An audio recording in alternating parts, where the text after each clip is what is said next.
Ladies and gentlemen, boys and girls, babies in their diapers, welcome to the Tiberius Show with your host, Tiberius Boy. That's me, Tiberius. And welcome to the Tiberius Show today, and I'm your host, Tiberius Boy. And as always, we're looking at various jobs and how they affect the world around us. Today's is going to be very interesting. We're going to talk to a head coach of the Orlando Predators. Do you have any idea what a head coach does? Well, I think I do. But hey, let's talk to this guy and find out. Let me introduce our next guest, the one, the only, the amazing Coach E.J. Burt. Thank you for having me on. No problem. And thank you for being on the show. Okay, so you are as the head coach of the Orlando Predators. Can you explain to us exactly what that means?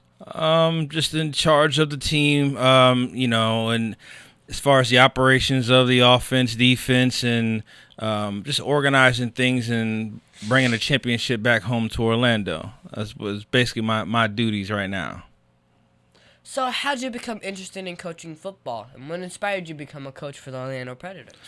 I always loved football. I played football when I was, literally about 6, 7 years old, and I played it all my life. And when I came to Orlando, I came and played for the Orlando Predators back in 2003, and I loved Orlando so much, it made it home, and I love this game, arena football. It's a different type of game. It's not built for everyone. It's a special niche in the game, and you can't just put anybody in this game, and so that's what makes it so good. It's like you play chess, not checkers with this game. So I'm just. It's a dream come true to be the head coach here, and I just love this game so much, and I'm so inspired by it, and look forward to advancing this sport in this league. Okay, so how's coaching different from being a player? It's different because I don't get to hit someone when I'm frustrated. I have to use my brain, and I have to manage people. So what are some of the most critically important challenges that you run into when coaching players in the arena? The different personalities. You can't coach the same way. You can't coach every player the same way. Some players you deal with it in a certain way. Some you can raise your voice at, some you can't raise your voice at. It's all about getting the best out of certain players and being able to manage that and manage the game as well. So it's just a lot. You're doing a lot of things at once and being able to keep your cool and manage everything. Okay. So technically, what is arena football? Is it just football inside, or are there more rules and stuff? It's football inside. You're looking at 8 players. It's 8 on 8. You have one man in motion. There's different rules inside the box. In the box meaning where the linebackers are, the quarterback and the running backs are. It's just there's different rules that takes a while to go over. So, but it's a different game, and you have to play both sides of the ball. That's what makes it unique. You can't just take any NFL guy and say, hey, you play the NFL, you can play arena. Well, definitely not the case, because I've seen that where a guy who did very well in the NFL come to the arena game, and all of a sudden they can't play both sides of the ball. They can't block, but they can rush the passer. They can run routes, but they can't cover. And it takes a different kind of athlete to be able to do both. That makes sense. So, what makes the Orlando Predators way cooler than just normal football? Well, again, the versatility of the athletes. The fact that you can play offense and you can play defense, and you have to turn around and play special teams. You have to be very versatile to play this game, and it's just the excitement of this game. It's a fast-paced game, high-scoring game. You can't. By the time you go get a drink, go to the concession stands, come back, you probably miss 28, 35 points in the game. That's funny. So what's the best part about working as the head coach of the Orlando Predators? Well, best part of it is I love this game. I love this city, and it's I have a great sense of pride in what I do and being here and coaching for this team. So it's that's the best part. I've been in the shoes of these players, and I know how to get the best out of them. I know what they're thinking when they go through certain things. When it comes to even talking to them, saying, "Hey, Orlando's a great place for you," and I can tell you why, because I can tell you what I fell in love with when I came to this city when I played for this team. Okay, now seems like a good time to take a quick commercial break. Let's hear a word from our sponsors. These are quart canning jars you're looking at right now. We'll be putting away a lot of cooked beans. And we are back here talking with EJ Burt. EJ is the head coach of the Orlando Predators. Okay, so you do have a lot of work on the field. So do you have to do the paperwork on the side? Yes. When it comes to the paperwork, that's the contracts, that's the game planning, that's the putting together the game plan that you'll see coaches on the sideline, looking over, plays that we want to run and things like that. So, I also have coaches that help with that. Coach Marcus Emanuel, he's a player personnel. He helps with the contracts and things like that. So, But yeah, there is a lot of paperwork that goes along with the job. So do you have to do a lot of training or go to the college to do this type of work? You have to have an education. One is you can't necessarily play professional football without some kind of college education or college degree. And so along that, it's on the job training, when you're playing and things like that go into things that you learn, as far as a game and stuff that you have in your brain that you have to, give to the players and give them knowledge so they can use on the field.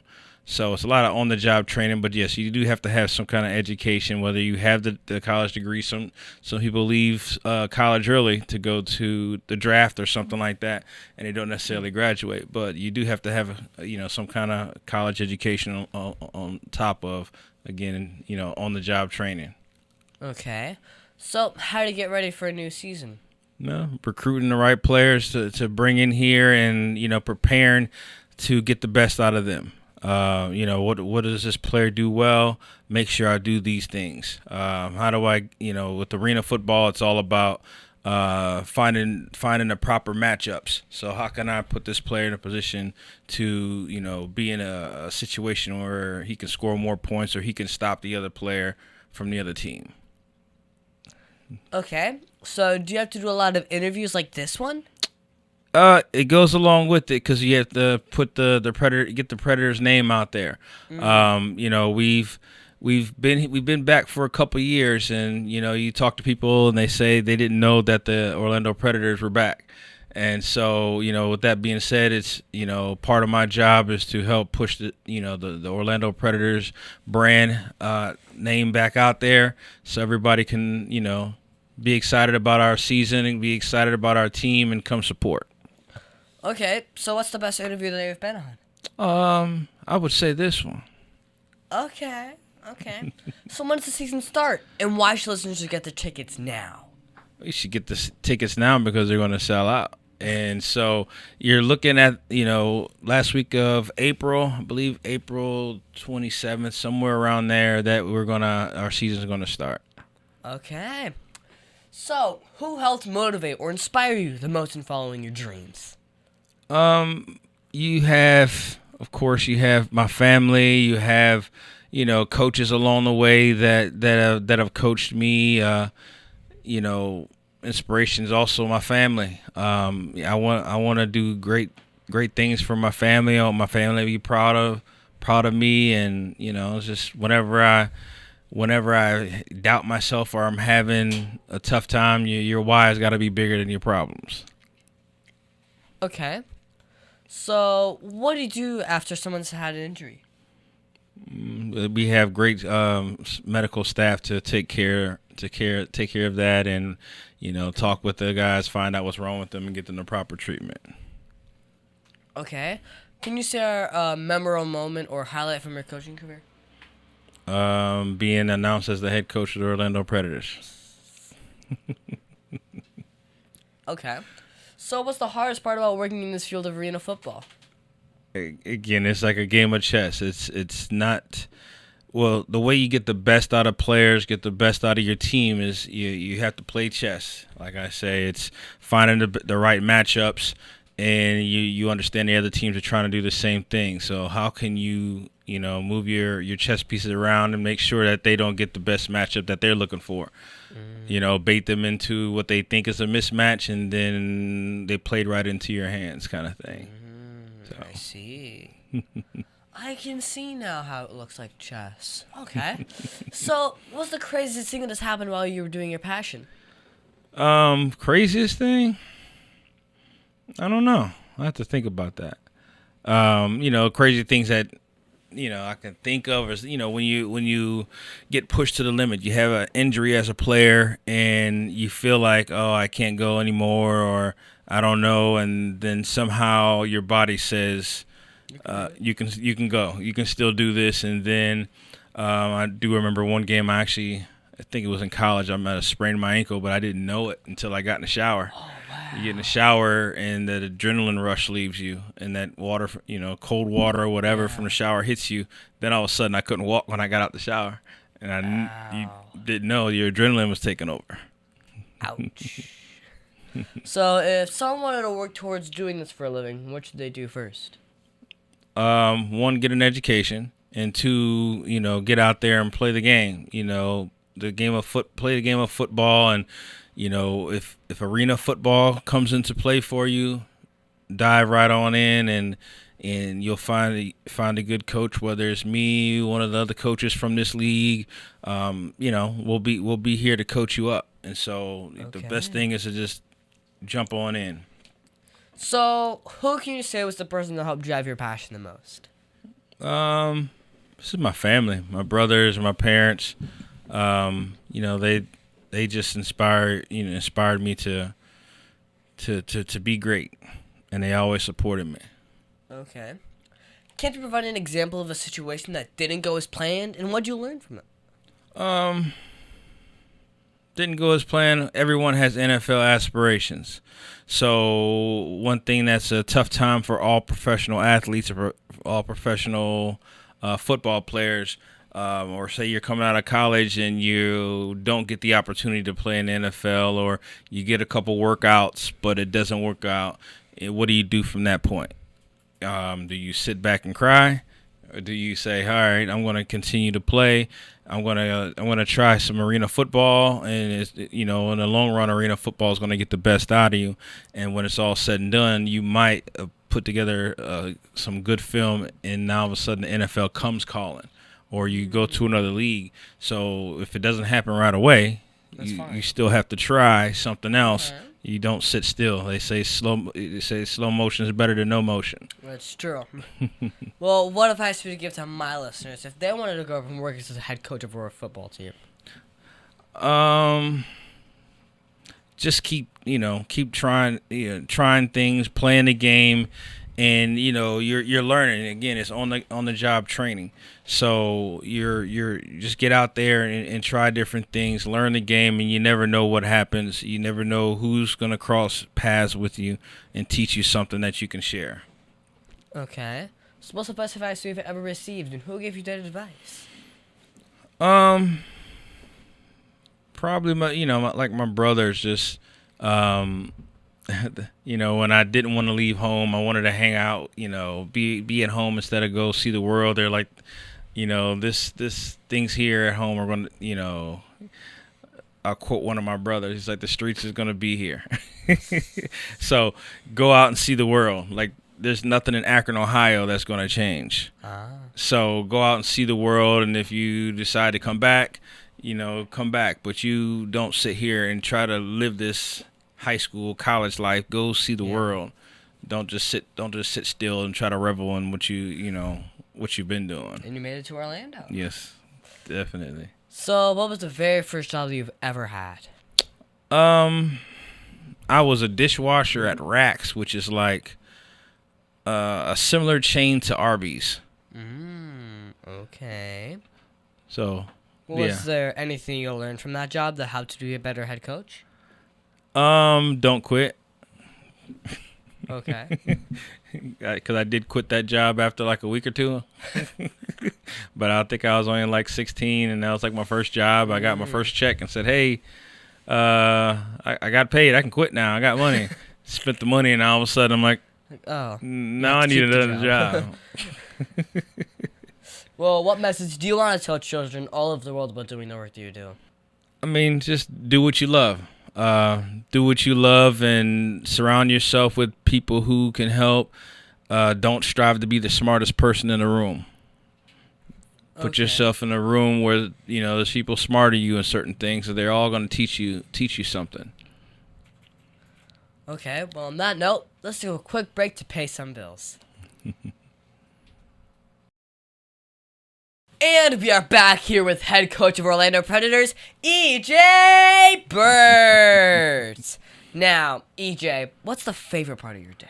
I'm an early bird, so waking up first thing in the morning, trying to get my day going. And, one thing that I do first thing in the morning is I write down a list of my to-do list, things that I have to do that day. It's just a habit, literally it's for me to sit still before my day gets started, before I have conversations with anybody, just kind of lay out what I got, what I have to do that day. Okay, so what was the one thing that has happened in your career that you will never forget? I'll go back to being announced as the head coach of the Predators. And then one thing that I'll never forget is when I was playing arena football in North Carolina and Orlando became an option. I remember talking to Jay Gruden and the rest of the coaching staff that was here. That I had to drive 8 hours from North Carolina to try out for the team. It's like a 2-day tryout. And Jay said, "All right, so we're going to give you a try. You got 2 days to prove that you're good enough to make this team. If you think you're good enough to make this team, pack to stay." So I literally, took a leap of faith, praying on it, and I just packed up my car, drove 8 hours here, made the team on the first day. I didn't need 2 days. Nice. So how do you motivate and inspire your players to give their best effort on and off the field? You find out what motivates them. Each person is motivated by different things. So it's all about learning your players and saying the right things that motivate them. What motivates one does not motivate the other, but, a great coach will find out what motivates each of their players. Again, it's not the same for every single person. Okay. Well, are there any specific drills or exercises that you recommend for young athletes that want to improve their football skills? Speed and flexibility. Strength is good, but strength can also hurt if you can't move. Yeah. And if you're not flexible and you're big and strong, but you get hurt after one day of practice because your body's not flexible. Yeah. How do you approach teamwork and building a strong sense of camaraderie among the players? You have to learn to like each other outside of football. You don't have to be best friends, but you have to build some kind of camaraderie outside of football. You have to like each other and, look at your teammate as your brothers.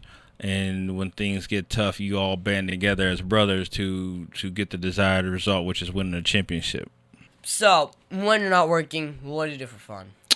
I'm spending all my time with my family. Whether I'm at the house just watching my kids play and wrestling around with my kids or taking my family to go somewhere. So whatever I'm doing, I'm with my family. Okay. So, do you play video games? And if you do, what's your favorite one? Madden. If I'm playing video games, I'm playing Madden. I don't have time to do anything else. Like, I would love to play the other ones, but literally I may only have 20 minutes. And if you play some kind of role-playing game that you get to go around the city and do, by the time I do that, I'll end up getting called to do something. And I'm like, I didn't even get a chance to enjoy this. Okay, so what's your favorite book to read? The Bible and anything that helps with like self-improvement. Right now, I'm going through Bob Stoops, one of his books, and sometimes what I like to do is listen to an audio book on my way to work or whatever. So, you obviously you can't drive and read. So I get the audio book, and so you can drive and listen. Yeah. So, but that helps feed your brain. It helps get your day going instead of always having music. Sometimes you listen to music that doesn't really feed you, so you need to listen to a book. Okay, now, can you tell me that one story? Remember, this is a kid show, but the one story, that you're not supposed to tell me. Come on, you can that tell I'm me. not supposed to tell you. That's not kid friendly, but kid friendly. Yes. I don't know. I'll shoot for the inspirational version of something, which was, I would have people who would doubt what you do, and I remember at one point in time, I think I may have, coming out of college, I think I had a bad game or something, and one of my cousins was like, "Man, you should just give up and just come home." And I'm like, I literally stopped talking to that cousin. I haven't talked to them since. Like, Wow. It's my, I have dreams, and if you don't believe in my dreams, then I can love you from afar. So That makes sense. The love don't stop. It's just I love you from afar. Okay. So. Just the lag kind of gets there. Yeah. Well, is there anything else you think my listeners should know about you? I'm a family man. I'm a man of God. I love my city. I don't know. I'm a very laid back kind of guy. But I make sure my word is like everything. If I say something, I'm not one to just talk. I say I'm deliberate with my words. So if I'm saying something, I mean it. I'm not going to lie to you. I'd rather speak my truth and hurt your feelings than to sit there and feel like I'm lying to you or feel like I have to lie to you to keep your interest. This is not my personality. That makes sense. So, what's your Facebook or website for those listeners who want to follow you? Facebook is like at EJ Burt. I have a business. I do youth sports like NFL flag football, MLS Go soccer, and that on Facebook it's at Ball Class FL, and on Instagram is at Ball Class 96, and I do have a TikTok for that, which is at Ball Class FL. Okay. Oh, and how do they get tickets for the upcoming season? Well, just stay up to date, going to OrlandoPretorsFootball.com, and you can, purchase tickets from there, and they'll give you the schedule. But just staying up to date on our website or even on our social media, and that'll be the best way for you to keep track of the games and tickets and things like that. So thank you, EJ, for being my special guest. Can you stick around for Math Corner? I can stick around for Math Corners. Over 40 years, Lighthouse Central Florida has provided education, independent life skills, and job training to thousands of Central Floridians who live with blindness or any degree of vision loss. Whether it's picking out clothes in the morning or just moving around your community and serving Orange, Seminole, and Osceola counties, contact Lighthouse Central Florida at 407-898-2483 or visit them online at lighthousecfl.org.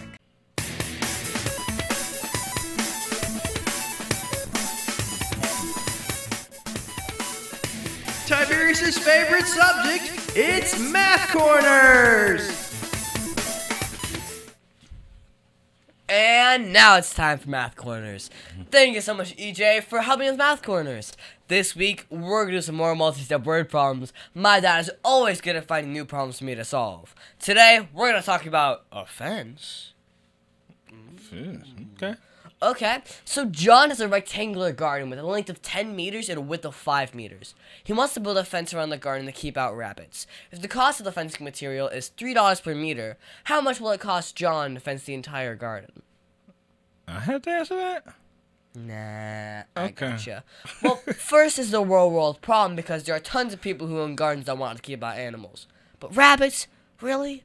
They're so cute. Well, to solve this, you first have to figure out the total perimeter of the garden. First, you have to take the length, times it by 2, which would be 20, and put it aside for now. Next, we take the width. So you take 5 and also times it by 2 and get 10. Now that we know the perimeter is 20 plus 10, which is 30, we have to take the money into perspective. Now to determine the price, you have to take 30 and times it by $3, and then you get $90, which would be how many dollars you need to pay for that fence? 90, right? I think they forgot labor and taxes. I think they did. So, EJ, do you have to build a fence for the indoor arena? Oh, fence is already there. The wall is already there. You don't have to build anything. We just have to try to avoid it or knock people into it. That's what I call them, the fluff walls. They're not too fluffy. If you ever hit one, it's not too fluffy. Oh, I've hit one. No, EJ, my teacher said that I would use math every day. How do you use math in your work?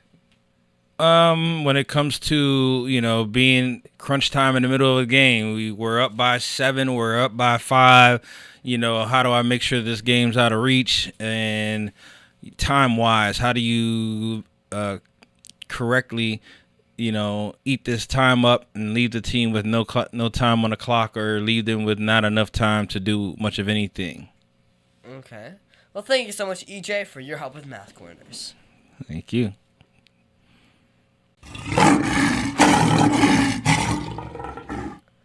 And now it's time for the Heart of a Lion. As you know, we talk about the qualities of living by the Heart of a Lion, which stands for leadership, integrity, obedience, and ability. This week, we're going to talk about integrity. For me, I think integrity is doing what is right, even when no one else is looking. The qualities of integrity is honesty, sincerity, truthfulness, and fairness. This week at school, my friend Jake exemplified integrity in a challenging academic situation. When he overheard a classmate discussing plans to cheat on an upcoming test, Jake faced a tough choice. Despite the temptation to stay silent, he decided to speak up. Jake approached his classmate and suggested seeking help from the teacher or studying together to grasp the material. By choosing the path of honesty and hard work, Jake not only upheld his own integrity, but encouraged a culture of sincerity within the school.